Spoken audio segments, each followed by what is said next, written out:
Sudikap Tokon, hello everyone! Ngayong araw nga ay naisipan ko mag-vlog since dalawa lang din naman ang klase ko ngayong araw. Ako nga pala si Jib, halos magwawalong buwan na din pala ako dito sa school ko na to. Tama nga kayo ng dinig, dalawa lang ang loads ko every Tuesday. Maghapon ako mag-iintay ng schedule ko pero okay lang din kasi malaki ang time para gumawa ng mga pending na mga gawain. Hindi kasi ako mahilig magdala ng mga schoolwork sa bahay, kaya mostly dito ko sa school tinatapos since maluwag lang naman ang schedule ko. Health and Physical Ed at Speech pala ang tinuturo ko dito. From grades 1 to 6, masasabi ko na magaan lang ang workloads namin dito pero nakadepende pa rin sa kada schools dito. 7:50 AM to 4:30 PM pala ang oras ng trabaho dito. Wala ding overtime kaya after ng school, free ka na gumala kahit saan mo gusto. Sa mga nagtatanong kung mahirap ba dito sa Thailand, mahirap po lalo na lumaki ako na dependent ako sa pamilya ko. Pero gayon pa man, marami din akong natutunan. Alam kong marami ang mga nagnanais na pupunta dito para magtrabaho. Di rin lahat pinapalad ng panahon pero alam ko may kanya-kanya tayong timeline sa pagtupad ng ating mga pangarap. Di ko rin masabi na mapalad ako hanggat nandito ako kasi sa Pinas pa rin ang uwi ko balang araw. Kaya kung pinapanood mo ang video na to, hindi ito nagkataon lang. Kagaya nyo lang din ako noon na nanonood ng mga videos about Thailand. Malayo na nga tayo kung tutuusin pero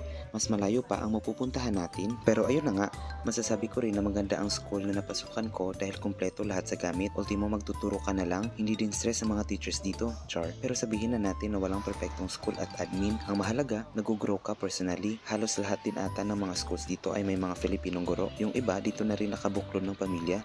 Hindi naman ako nagmamadali pero malay mo makahanap din tayo ng Uy, hindi, wala tayong mindset na ganyan. Ewan ko kung ako lang ba, di naman ako pagod galing school pero nga akalapyo ka na may tulog, no? Anyways, sana may nakuha at nalaman kayo kahit konti sa video ko na to. Ikaw, ano pa ba ang gusto mong malaman about Thailand? Comment mo lang at gagawa natin ng video yan.